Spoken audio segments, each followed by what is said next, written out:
trading authorizations, suitability, and the fees charged. Let's start with the basic ownership types. There's the individual, joint for 2 or more people, and corporate, which requires a corporate resolution on file and specifying who's authorized to transact on the account on behalf of the corporation. In addition, there's plenty of other ownership types, including for partners. Partnership agreement must be kept on file. Fiduciary accounts, in which the client is acting on the behalf of another individual, and the documentation for that has to be kept on file.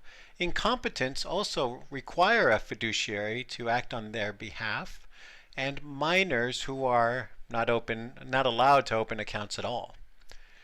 Joint accounts come in 2 varieties. There's joint tenants with rights of survivorship.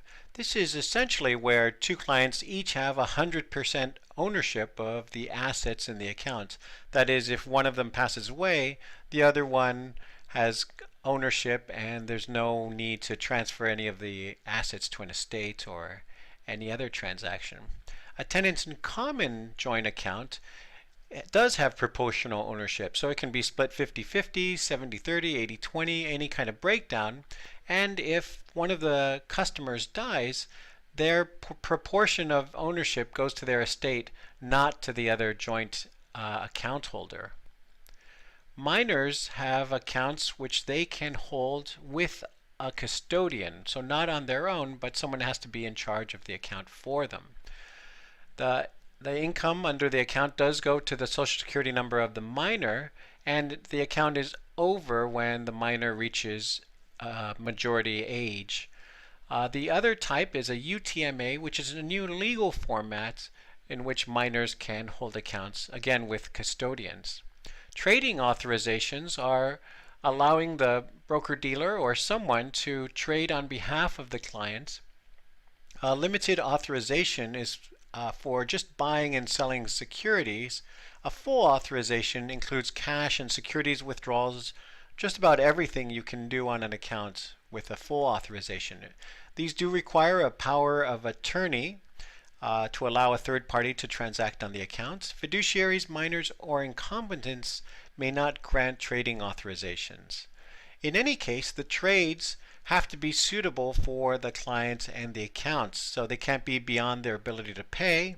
They can't involve too much activity in excess of what's needed to maintain the account's goals, and they can't be for unsuitable mutual funds or investments that don't make sense for the goals and objectives of the client.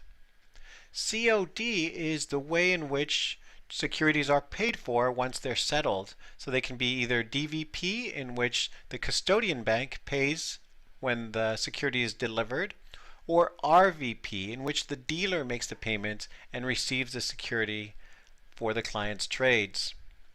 In the case of customer death, the account is marked as deceased.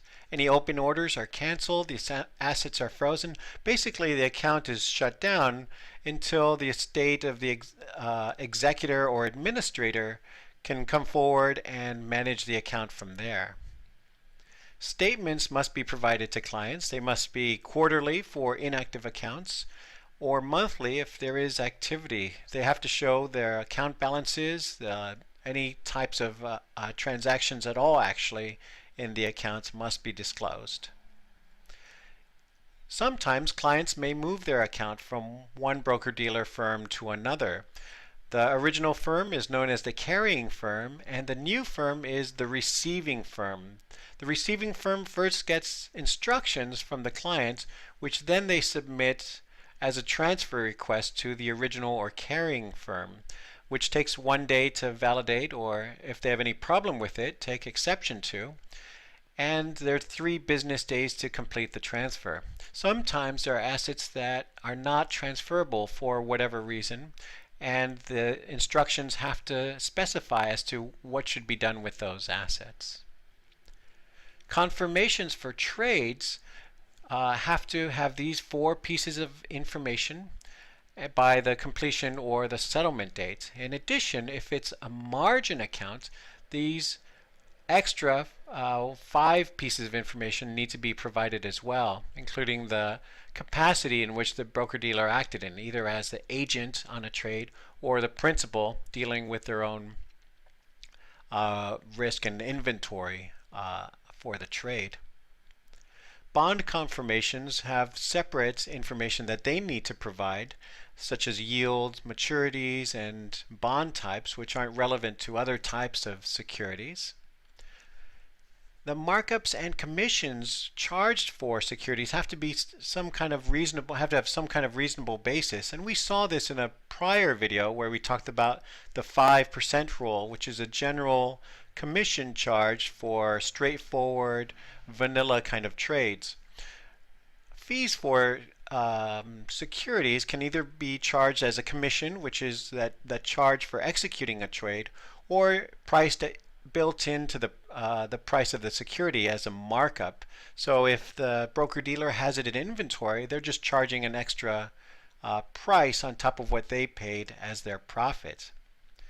In any case, the pricing, as we said, must be fair and reasonable, and the most relevant factors are having to do with the market price, any types of related expenses to complete the transaction, and some reasonable profit for the broker-dealer. That's it for our customer account section of our Series 7 exam overviews. If you have any questions, please